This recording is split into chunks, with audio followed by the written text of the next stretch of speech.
अस्सलामुअलैकुम dear student. आज के इस लेक्चर में हम डिस्कस करेंगे जेनेटिक्स के बारे में। A new topic, a new subject that we are going to start today. Genetics actually it is the study of hereditary material. It is the study of inheritance. जो genetic information mother से children में transfer होती है, mother and father जो parents से बच्चों में transfer होती है information, it is in the form of genetics. और ये टॉपिक, ये सब्जेक्ट हम वन बाय वन इसके अंदर जितने भी टॉपिक्स हैं वो हम डिस्कस करेंगे। तो आज के लेक्चर में हम डिस्कस करेंगे इसकी बेसिक इंफॉर्मेशन को। Genetics, here you can see on the screen is the DNA that contain all the genetic information that transfer from parents to offsprings. Here are some terminologies before the start of whole subject. As we will discuss later, there are complex terminologies and whole processes that we discuss later. You should know about the basic terminologies here. Um, in genetics, as we have discussed, is the study of genetic material or is the study of genes and heredity. अब जो jeans हैं, actually jeans क्या होते हैं? Gene is a short fragment of a DNA. DNA का एक छोटा सा फ्रेगमेंट जो है उसको हम जीन कहते हैं। और जीन एक ऑर्गेनिज्म के अंदर सारे कैरेक्टर्स को कंट्रोल करता है। It means there are several genes on different chromosomes that control the different characters and that control different traits of a particular organism. Then heredity, the handing down of certain trait from parent to offspring is called heredity. And the second is allele. What is allele? Yes, student, as you can see here, here is a gene A. As you know, कि जो एक chromosome है वो S phase में duplicate हो जाता है। ठीक है, एस फेज में अगर ये एक क्रोमोसोम है तो अगर जो क्रोमोसोम है वो हम सेंट्रोमियर की बेस पर उसको डिसाइड करते हैं। अगर इसका सेंट्रोमियर इन दोनों का सेंट्रोमियर एक होता तो हम इन दोनों को एक ही क्रोमोसोम कंसिडर करते, बट अगर इन दोनों का सेंट्रोमियर डिफरेंट होता तो हम इन दोनों को इसको एक अलग क्रोमोसोम कंसिडर करते और इसको एक अलग क्रोमोसोम कंसिडर करते।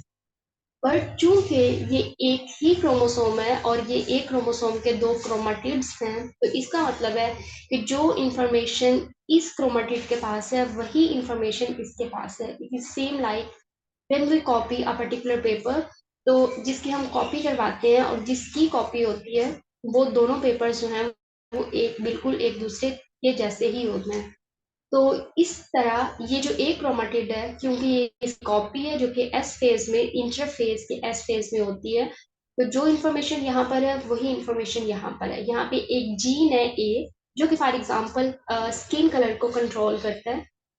अब एक जीन के दो जो है अलील्स होती हैं, जो इसका पार्टनर है जो कि दूसरे क्रोमोसोम के ऊपर प्रेजेंट है उसको हम कहेंगे ये उसकी अलील है। तो partner of a gene is called Aleel.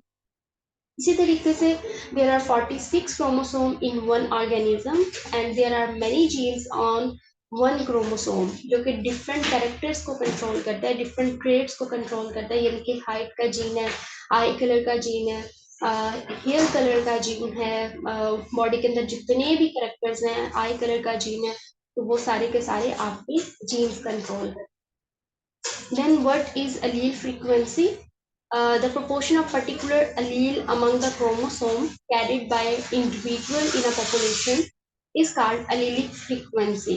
Then what is genetic profile? A collection of information about a person gene. एक person के gene की all information को हम genetic profile कहते हैं। Then what is genome? Genome is a set of all the chromosome in one organism. इसको हम कहते हैं कि ये उस ऑर्गेनिज्म का जीनोम है। Then what is chromosome? You are much familiar with this terminology. is chromosome is a hereditary material and self-replicating genetic structure of a cell that is composed of DNA and protein. As you know, DNA has a negative charge and protein, which is histone protein, is contain positive charge. Both DNA and protein combine and form a chromosome in the form of nucleosome. And this chromosome carry genetic information actually, and the number of chromosomes among different organisms vary.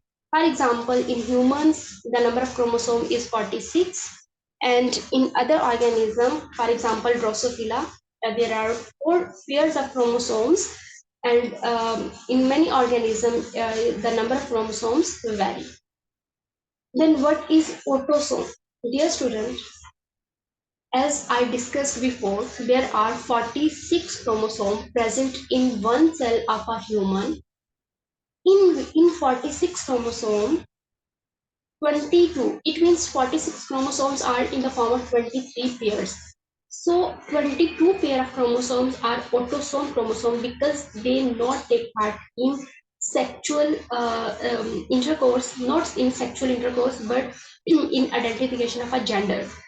Sex chromosomes are those chromosomes that recognize the gender of organism, that recognize the sex of a particular organism. Sex chromosome either XX. If the person have XX chromosome, it will a female, she will a female, and if a person contain XY chromosome, he will be a male. ठीक है? तो जो 22 pairs हैं, they are autosome chromosome, and 23rd pair is sex chromosome. Then what is locus?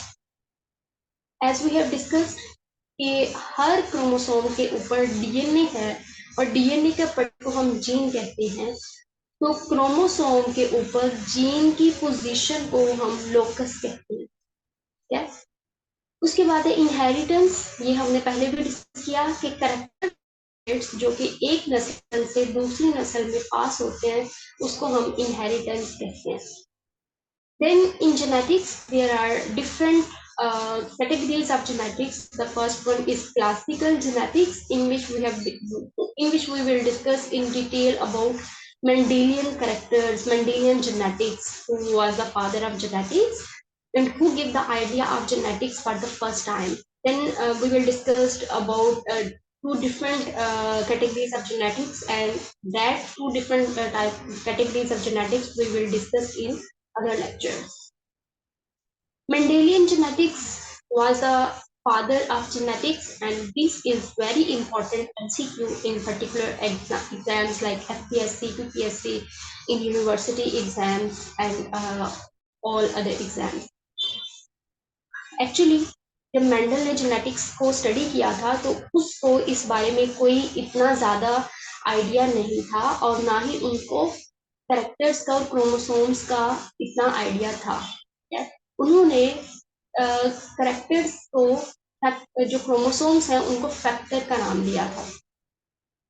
फिर उन्होंने कुछ terms को use किया, जैसे कि डोमिनेंट है. डोमिनेंट एक ऐसा ट्रेट है जो कि खुद को एक्सप्रेस करता है, और रिसेसिव एक ऐसा ट्रेट है जो खुद को एक्सप्रेस नहीं कर सकता. ठीक है. उसके बाद इन्होंने अपने क्रॉस करवाए और पुनर्स्केयर्स बनाए और प्रोबेबिलिटी बनाई कि कितने परसेंट चांस है कि जो डोमिनेंट पर्सन है या डोमिनेंट ट्रेट है वो अपेयर हो, कितने परसेंट चांसेस हैं कि जो रिसेसिव ट्रेट है वो आगे अपेयर हो. फिर इन्होंने जीनोटाइप और फिनोटाइप का कॉन्सेप्ट दिया. जीनोटाइप जेनेटिक इंफॉर्मेशन को कहते हैं और फिनोटाइप उसकी फिजिकल अपीयरेंस को कहते हैं. और अगर दो अलील्स सेम हैं जो कि एक कैरेक्टर को कंट्रोल करती हैं तो उसको हम होमोजाइगस कहते हैं. और अगर कोई अलील जो है वो दो डिफरेंट अलील्स हैं तो उसको हम हेटेरोजाइगस अलील कहते हैं. ठीक है. तो एक पर्सन के अंदर होमोजाइगस अलील भी हो सकती हैं और हेटेरोजाइगस अलील भी हो सकती हैं. डिपेंड करता है कि वो दोनों डोमिनेंट है, वो दोनों डोमिनेंट हेटेरोजाइगस मीन कि एक डोमिनेंट है और एक रिसेसिव है. एक्चुअली व्हाट इज ग्रीगर मेंडल थे कौन? वो एस्ट्रियन मोंक थे, यानी कि एक चर्च के अंदर वो पादरी थे, और उनको उनकी चर्च के अंदर एक बहुत बड़ा गार्डन था जहाँ पे डिफरेंट पी प्लांट जो है उन्होंने कल्टीवेट किए थे. जब उन्होंने नोटिस किया कि there are many pea plant, सारे के सारे पी प्लांट है, but why the difference between all that pea plant, जबकि वो है पी ही. कुछ ऐसे प्लांट थे दैट वर लॉन्ग कुछ ऐसे प्लांट्स थे डेट वर शॉर्ट और उनमें फ्लावर का कलर डिफरेंट था, पोट का कलर डिफरेंट था. Then he notice why this happen. उन्होंने बहुत जो है इसको इंटरेस्ट लिया और इसके पीछे रीजन क्या है उसको ढूंढने की कोशिश की. उन्होंने ये कहा कि एक्चुअली कुछ फैक्टर्स हैं, यानी कि जिसको आज हम क्रोमोसोम्स कहते हैं, उन्होंने उस वक्त उसको फैक्टर का नाम दिया कि कुछ फैक्टर्स हैं जो एक जनरेशन से दूसरी जनरेशन में पास होते हैं और कुछ फैक्टर्स ही हैं जो कि इन करेक्टर्स को कंट्रोल करें. मेंडल ने अपने एक्सपेरिमेंट के लिए पी प्लांट को सेलेक्ट किया था और इन्होंने सबसे पहले इनहेरिटेंस को डिस्क्राइब किया था. इनके जितनी भी डिटेल्स हैं वो हम वन बाय वन अगले लेक्चर्स में डिस्कस करेंगे. There is a brief introduction about all that genetics and the concept who gave the genetics for the first time. Here you can see on the screen is among Gregor Mendel. Then Mendel जो है इन्होंने P plant को select किया, उन्होंने P plant को cultivate किया. इन्होंने जैसे फॉर एग्जांपल यहाँ पे एक पिक्चर में दिखाया गया है कि इन्होंने एक पर्पल फ्लावर लिया, वहां से स्टेमन को उन्होंने रिमूव किया. स्टेमन क्या होता है, जो मेल रिप्रोडक्टिव पार्ट है उसको हम स्टेमन कहते हैं. और उसके बाद उन्होंने ट्रांसफर कर दिया इस मेल रिप्रोडक्टिव पार्ट, इस स्टेमन को फीमेल की कार्पल के ऊपर. ठीक है, क्योंकि जो फीमेल पार्ट होता है उसका रिप्रोडक्टिव पार्ट को कार्पल कहते हैं और जो मेल रिप्रोडक्टिव पार्ट है उसको हम स्टेमन कहते हैं. ठीक है, उसके बाद उन्होंने जो है उसकी पोलिनेशन करवाई. पोलिनेशन करवाने के बाद जो उसको प्लांटेड करवाया, प्लांटेड सीड फ्रॉम अ पोड. ये पोलिनेटेड कार्बल मिच्योर्ड इनटू पोड. ठीक है, मिच्योर हो गए, फिर उन्होंने F1 जनरेशन प्रोड्यूस करवाई. फिर उन्होंने देखा कि सारे के सारे जो फ्लावर्स हैं वो पर्पल हैं. ठीक है, जबकि जो मेल था वो वाइट कलर फ्लावर था और फीमेल पर्पल कलर फ्लावर है. फिर उनके बारे में उनको ये इंटरेस्ट हुआ कि वाई दिस हैपन, जबकि दोनों पेरेंट्स ने इक्वल कंट्रीब्यूशन किया है, तो F1 जनरेशन में फीमेल के करेक्टर्स ही क्यों अपेयर हुए हैं, मेल के करेक्टर्स क्यों अपेयर नहीं हुए. तो it was very interesting. Then he started cross the F1 generation with the F1 generation to now either the male character will appear in next generation or not. जब उन्होंने cross किया तो उनके जो रिजल्ट थे यूं आए कि कुछ कैरेक्टर्स उनके वाइट फ्लावर के भी थे, कुछ पर्पल के भी और कुछ ऐसे थे जो कि वाइट और पर्पल जो है उनका मिक्सड है. फिर उन्होंने कहा कि जो हो सकता है कि कुछ कैरेक्टर्स जो डोमिनेंट हैं वो भी F1 जनरेशन में अपेयर हुए हैं और जो रिसेसिव हैं वो अपेयर होंगे जब दोनों अलील्स होमोजाइगस रिसेसिव होंगे.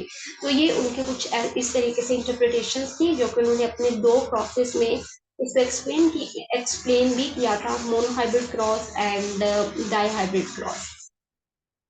Here are some characters that the Mendel select in his class. There are 7 different characters that he selected, and he did monohybrid cross and dihybrid cross by choosing all these characters.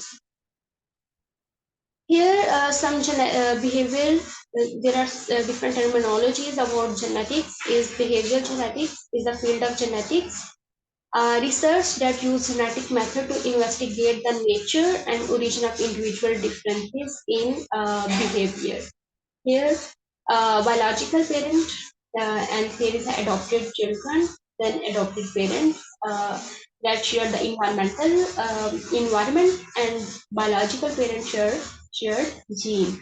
And the study of shared gene and shared environment is the study of behavior genetics. Clinical genetics is the medical specialty for the diagnostic services and the counseling for individual or families with are at a risk of condition.